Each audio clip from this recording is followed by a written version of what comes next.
What's up, guys? PKSparkxx here. We have two new Pokemon that was revealed. 5 of them have been recently revealed for the North American audience. However, 3 of them are already information for Pokemon that we got before from the Kuro leak scans, yada yada. And we're going to talk about them, deliver their English names, and then I'm going to talk about the new Pokemon, which is our Crabrawler and Turtonator. I have a lot to say about all these Pokemon. We have 5 new ones on deck, so make sure you guys sit tight. And if you guys haven't done so already, demolish the like button for me, because you already know your support is greatly appreciated. And I know I may say that in that tone, but I sincerely do mean it. If you guys could hit the like button for me, it means everything to me, so I appreciate that.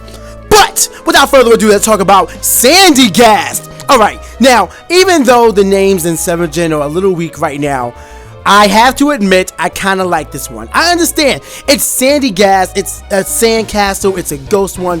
It doesn't really reach out, but at the same time I feel like it's appropriate. Sandygast is Tsunaba in Japan. While I like both names, I'm fine with Sandygast as the American name. It's much better than Wishiwashi. I still refuse to call Wishiwashi Wishiwashi. I'm calling it Yowashi. It's Japanese names. When I catch one in the game, I'm nicknaming it Yowashi. Think it's a game. I'm not playing. Freak, that's a bad. Anyway, so Sandygast, we have an ability confirmation. I like its ability. It's water compaction. Now, it makes it a high risk, high reward situation.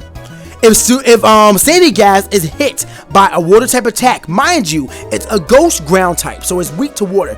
But if it is hit by a water type attack, then its defense stat sharply raises. So it's like it gets an iron defense from that factor. It's actually really decent. So if you want to be that guy, you could water compaction, take that hit, and then you can add that berry that raises raises the stat, and you can put it to a special defense, and be able to get that boost up as well. And then let us pray that Sandygast has some sort of recovery, whether it's pain split or whether it has recovery or something, but has some sort of reliable recovery. It can take that hit, increase the stats, recover off, and then you're sitting there with a freaking wall, or I guess a pile of sand. Not really a wall yet, but still, it's actually kind of decent. But I have a pile of sand there, and it's I don't know, I like it. I like that ability. I can see that really being a real high risk, high reward thing. It also varies depending on the stats of the Pokemon, because if its defensive stats aren't much as of now, which it probably won't be, seeing as how this is its ability, you probably have to take a hit first before it does that.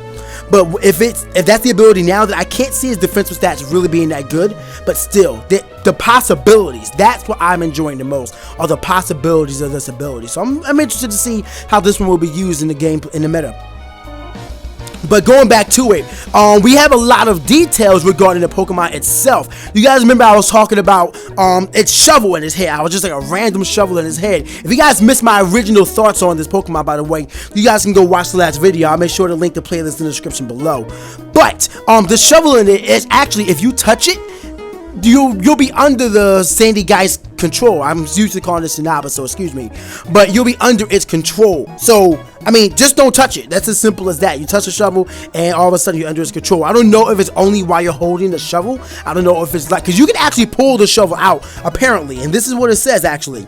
What is it? If it loses the shovel, it replaces the shovel with a branch, a flag, or something else, and it searches endlessly for its own shovel. So it wants its own shovel, and it seems as though the only thing that actually allows it to take control is that shovel if you touch it. Now, I don't want to assume that, if you put a branch inside of Tsunaba, inside of a Sandygast, oh my god, that's kind of hard to say now, isn't it? But if you put a branch or a flag or whatever inside of a Sandygast and you touch it, it'll transfer the same way. I feel like it'll only work with its shovel. So that's the idea behind it. But still, if you grab its shovel, you'll be under control, and I guess as long as you're holding it, you'll be controlled by the Sandygast. This Pokemon is kind of scary when you think about it. It actually gets worse, not only within its own self, but with evolution as well. It manipulates children into gathering sand to increase its body size. So you have a pile of sand that wants to compact itself already with its ability, but then it can make itself bigger. So I'm assuming that you'll probably have a situation similar with Pumpkaboo, where you can catch a large one, a small one, and maybe they'll have different stats. Which, if that's the case, I really wouldn't mind a large Sandygast, a large evolution of it. I'll get into that in a second. But still, you have let me know in the comment section below, how would you guys feel field if you could catch different size of sandy gas, similar to what you could with Pumpkaboo, and they would have different stats depending on if it's a big one, which means they'll have more defensive stats, or a small one, which means that it will be, you know, faster and have more offensive capabilities. Let me know in the comment section below.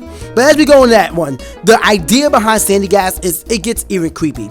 First of all, apparently it's a test of strength to put your hand in the mouth of sandy gas in the lowlight region. Now the reason why it's a test of courage, I said test of strength, my fault, I was playing too much Street Fighter, but test of courage is the whole of sandy gas absorbs vitality or your life from people and Pokemon. So when you put your hand in there, you're literally giving your life to this Pokemon. Freaking creepy. And you know what's worse? When it evolves, it becomes self-aware. It doesn't just wait for things to happen. It goes about and makes it happen itself. Look at this picture. Look at this picture right here. That is a Pikachu being absorbed by the evolution of sandy gas. Palo-Sand. Now, I like the name. Palo-Sand. If you say it quickly, it sounds like pile of sand. I like that. But Palo-Sand is the name. And this Pokemon is creepy. On top of still being a ghost ground type, and on top of its ability, Palo-Sand not only not just controls children, but it controls adults. And it controls adults to build a sandcastle to provide camouflage and raise its defensive capabilities. Now I'm assuming it's more so like hiding within like the trees and the walls of its own sandcastle, and not so much actually increasing its own defense. But then again, maybe it is. Maybe it actually, you know, becomes one with the sandcastle. I do not know. But Palo-Sand can restore its own sand on its body if any is lost. Now, sandy gas needed to get children to build its own body. Palo-Sand is like, I got this, bro. I'll just, you know, pat it on. There we go. Alright, we cool. We have Palo-Sand now. We back. So he can just repair himself, but it unfortunately gets worse. Like I said, that picture that I showed earlier is scary. But, the shovel on his head revolves when hunting. And it actually acts like a type of sonar, which means that it's literally like when it's hunting for anybody, it's using sonar, beep beep, beep beep, beep beep, and is trying to find somebody to just eat, devour, take their life force. Literally, take their life force. Listen, it drags small Pokemon into its body so it can steal their life force. The Pokemon that are pulled into Palo-Sand leaves traces of their ill will behind, marking the start of a new sandy gas. We already knew that that's how it works, but the fact that this Pokemon actively goes out and hunts small Pokemon for this purpose, for taking its life force and making a new sandy gas, that means every single sandy gas that is out there is somebody else's soul, a Pokemon or a person. That is horrid. That is horrid. Chill. I do not like this, but I love it. Like, okay, I know that doesn't make sense. Like, I don't want to ever meet a sandy gas in real life. People always say, yo, what if Pokemon real? Yeah, this whole world is different. We are not winning that war. Like, we better have Pokeball technology on deck before Pokemon come through. Otherwise, we're screwed. How the heck did humans live with Pokemon before they said, hey, let's capture them with Pokeballs? I mean, granted, they had the old-timer one that Professor Oak used a while back. We had to twist it and whatnot. I get that. But still, like, how did you deal with this? I don't want to deal with a world of sandy gas and Palo-Sand, but you know what? I love the names, I love the idea, I love the design, I love the concept of it. I was a little skeptical at first, just a Palo-Sand and a sandcastle, but you know what?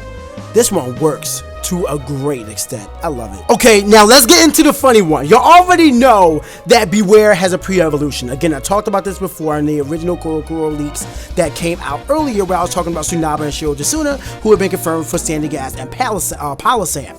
Well, now we have Nyokuguma, I think it was the name. It's okay, the little bear evolution, alright? But its new name is so much better, and it's so cute, and it fits the American audience. Its name is Stuffle. Stuffle, as in stuff full of, stuffing. It's full of stuffing. It's full of stuff. I love it. It's freaking cute. Now I understand why I feel so bad for this Pokemon. You'll already know that it doesn't like to be touched, and it will flail its arms rapidly in protest if it's being hugged, if it's being touched, if it's being like, it just doesn't like anybody else on his body, and that's respectable. But you know what? When this Pokemon is looking as darn cute as he is, he even has a little cute little tag where his little butthole should be. It's like right under the tail, it's a little tag. Come on, dude! You can't do this to me. You can't get mad at me about wanting to hug you and squeeze you and cuddle you when you look so darn cute, when you're actually, your name's Stuffle, you look so adorable, and you have a little cute tail under your butt. Like, you can't get mad at me. You cannot blame me for, like, wanting to hug you. Now, I'm not going to, because I know you don't like that, and I want to respect your space. But you can't be mad at my desire. You are so darn cute, Stuffle. And don't get mad at me if we become friends, and I sneak in a little hug every once in a while. Because you know what? You know what? That's another thing. When it flails in protest, it's even cuter. It's like, no, I don't want to go. Leave me alone. It kind of reminds us of the cherry Pokemon we were talking about earlier, where it's like it could be in trouble, but because it looks so cute while I was doing it, no one looks like. I mean, it doesn't look like it's in trouble, but it really is. That's what Stuffle reminds me of when it's flailing his arms. It wants to be saved, but no one wants to because, oh, look at it. Like it's Stuffle, you're so darn cute, but you're not that cute. I understand why you exist. You're cool. I'm sure your attack stat is going to be wildly high, but Stuffle is darn adorable. Can I just eviolite you and just keep you forever, like, or Everstone you even better, and just like I'm not even gonna put you in battle. I just want to catch you. I'll breed you for strong IVs, and I'll keep all of them together. Like, I'm just gonna put them all in a box. Stuffle is so darn cute, man. I love it. Now, we have two brand new Pokemon that have been recently released, not leaked or anything. Recently announced at the Pokemon World's opening ceremonies, we have Crabrawler. I love the name. It's a crab, it's a brawler. You put the two words together, you take out a B, you say, here's a Pokemon. It's a brawling crab. Now, apparently this crab can't swim at all, like it can't go in the water, so that's why it has no water typing at all. So it's pure fighting type. Its abilities are Hyper Cutter and Iron Fist, and it looks like, judging by the attack that was used in the trailer, that it has close combat.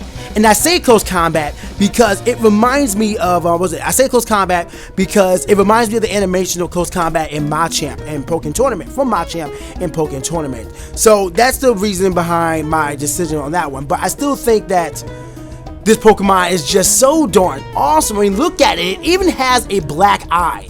It has a black eye. Or not black eye, but a swollen eye. Its hair looks like it's rocking that Johnny Bravo. Its fist looks like he's living like Larry. That body is purple. And you already know purple is like a powerful color. So, Crabrawler is just that dude. And its ability actually gets even better. Here we go, where's it at? Crabrawler uses his claws to protect his face and belly while getting in close to an opponent to throw punches. Its punches are powerful enough to split tree trunks. Crabrawler's pinches are sometimes torn off during its bouts, and they are said to be delicious. Pause. Hold up. Okay, I didn't read that last line. Hold up. So it loses its pincers in fights. Do they grow back? People eat those pincers? That's horrible. I'm never making my Crabrawler fight. That's kind of rough, yo. But then again, Crabrawler will probably destroy the P1 Grand Prix. Yeah, shout out to anybody who knows that. But Crabrawler will probably body that now. Yo, can we get Primate back? Like, that's not that. Anyway, Crabrawler is still just a really decent Pokemon, and the reason why I said it's close combat is because it even said that it gets in close to throw punches. So it wants to be close. So it probably excels in close combat. It just punches and kicks, and hopefully it doesn't lose a pincher in the meantime. But shout out to Crabrawler. I like the name, I like the concept, and maybe you evolve, I don't know. I want to say you do because you're only 2 foot tall, but I mean, you might not, and if you don't, I actually would not be mad. Now, this last Pokemon has a terrible name, Turtonator. It's definitely an experiment by Doofenshmirtz. I'm letting y'all know that right now. Doofenshmirtz designed Turtonator. But with that said, it is a fire dragon type. Let's just stop right there. It's a fire dragon type. Rip Charizard. Like, yeah, you got a Mega Evolution, but I mean, he's a natural fire dragon type, and you're just a fire flying. You have to evolve further. He comes out and is like, yo, what's up? I'm a fire dragon. How you doing? Now, the concept behind Turtonator Turtonator, there you go. I'm about to say Turtotuga. What the heck? That is so wrong. But Turtonator is pretty decent. His ability is shell armor, which when you look at his design, that's a big behind shell. So no one would expect anything differently. It's a giant shell, and that's what it mainly uses for defense, and even fights with his back towards his opponent, so it can protect its soft underbelly in the front, which is actually does a lot of damage to him if it is touched. So it's always using its stronger shell in the back. Now, I could talk about this Pokemon entirely, but I really just wanted to just read up the Pokédex entry because it does enough. Because Turtonator lives in volcanoes, feeding on sulfur and other materials found near volcanic craters, its shell has a layer of explosive material, mostly sulfur. When something strikes this Pokemon, sparks fly from the horns on its shell, igniting an explosion. So, this Pokemon learns explosion. Now, it would be cool if Turtonator has an ability, or like a unique ability, like we'll give him a hidden ability or something like that, where it does not get KO'd from explosion, because the explosion comes off the shell on its back, but the shell is also its main protective force. If something attacks this Pokemon and it hits the shells and causes a spark, it blows up. But Turtonator is presumably fine. So I want to say that if we gave this Pokemon the ability to drop explosion, or an explosion-like attack where, you know, it's still strong but doesn't KO, I would be perfectly fine with it because it just fits the design of the Pokemon. Maybe it's a little broken, maybe, but you know what? I don't care about the meta right now. I just want a Pokemon that's perfectly designed, and I think that would be a perfectly designed Pokemon. So get mad if you're mad. I don't care. My opinion's my own. But going back to it though, in areas around volcanic craters, this Pokemon camouflages itself as a rock and waits for prey. At the moment when its prey steps into the back of its shell, Turtonator strikes its shell with its own tail, again triggering an explosion. So it waits for a Pokemon to step on its shell and then just bodies it. Again, horrible, but a good hunting tactic. Yo, Alola region's just scary. The explosive blasts triggered from Turtonator's back are released through an orifice located on the middle front of the Pokemon's body. This is Turtonator's weak point. Attacks landing on his stomach will cause it a great deal of damage. Now this is when it gets interesting. It gets a unique attack. Shell Trap is a move that only Turtonator is able to learn. With this move, the Pokemon can set a trap at the beginning of the turn, and if Turtonator is hit by an opponent's physical attack during that turn, Shell Trap triggers an explosion that will deal much greater damage to the opponent. Now I have several questions about this attack. Shell Trap, are you a counter? Are you like a new version of counter or Miracle, but it's just tailored towards Turtonator? I hope not, because this is my secondary idea, and I think this one works better. Does it work similar to like Metal Burst, where you know you move first?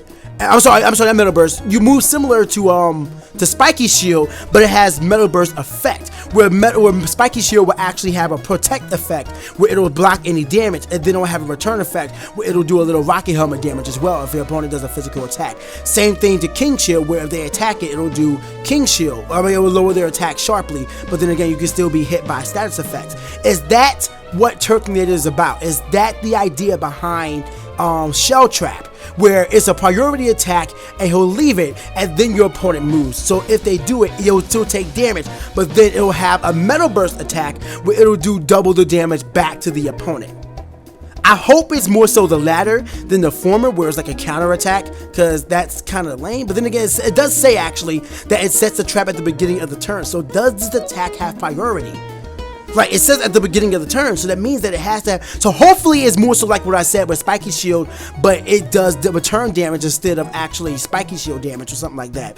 I don't know, but I like the idea behind it. I hope that, I have so many questions about the Alolan region. Like, I haven't been this excited for Pokemon in a very long time. Like, as much as I love 5th gen, like, just everything they're presenting about 6th gen is just great. And Turtonator, like, just his attack is making me so anxious to try this Pokemon out. And not to mention the fact that I think that he's going to be a single stage evolution, being a fire dragon type and already being 6'7" and 461 pounds.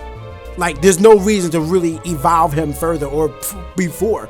I don't know, we'll have to see. Hopefully he's a standalone Pokemon, but if he does evolve, I won't be mad at that one either. I hope he's also rare, but we'll have to see. But right now, Turtonator, your name sucks, everything else about you is godly.